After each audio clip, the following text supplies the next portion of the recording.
Imagine finding a secret treasure map on the internet, but nobody knows who drove it. And the clues are almost impossible to solve.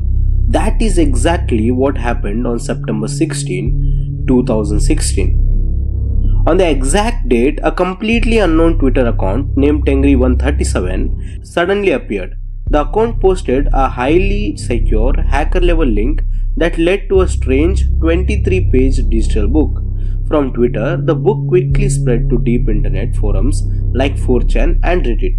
The internet called it the Tengri137 mystery, and it was basically a massive digital scavenger hunt meant to find the smartest people in the world. Usually, when a secret puzzle drops online, computer geeks just write a simple program to guess the password super fast. But the Tengri book was locked using a giant math problems called prime numbers. If you tried to use a normal laptop to guess the code, your computer would literally freeze and crash. You actually needed massive billion-dollar supercomputers to even stand a chance. Thousands of people tried to read it, almost all of them failed. But a few months later, a brilliant guy from Italy named Klaus Tappinier actually managed to crack the hardest pages of the book. And what he found inside was actually terrifying. The translated message didn't say congratulations. Instead, it said, "Time for the truth. Over many thousand years, we sent you messengers and teachers. We are the designers of the many civilizations." It sounded like ancient aliens or a secret society of gods was actually talking directly to the hackers. The book also kept repeating one specific number, which is 137.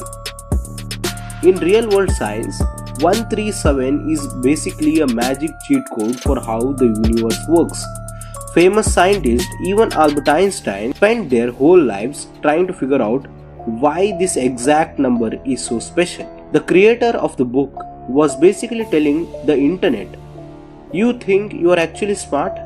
Then try to figure this out." So who actually made Tengri 137? Where did it come from? Even today, there is no 100% confirmed answer. But internet detectives have two main suspects. Suspect number 1 is a random guy from South Africa named Paul, who people think might have just made the whole thing as a giant internet prank that got out of control. Suspect number 2 is a famous American internet puzzle maker named Thomas Schoenberger, a guy who is famous for hiding secret math codes inside music and starting crazy deep web games. But neither of them has ever been proven to be the true creator. The final puzzle of Tengri 137 is still unsolved, and the creator is still hiding in the shadows. If you want to hear more crazy internet mysteries, then hit the subscribe button. This is Sub-Zero signing off.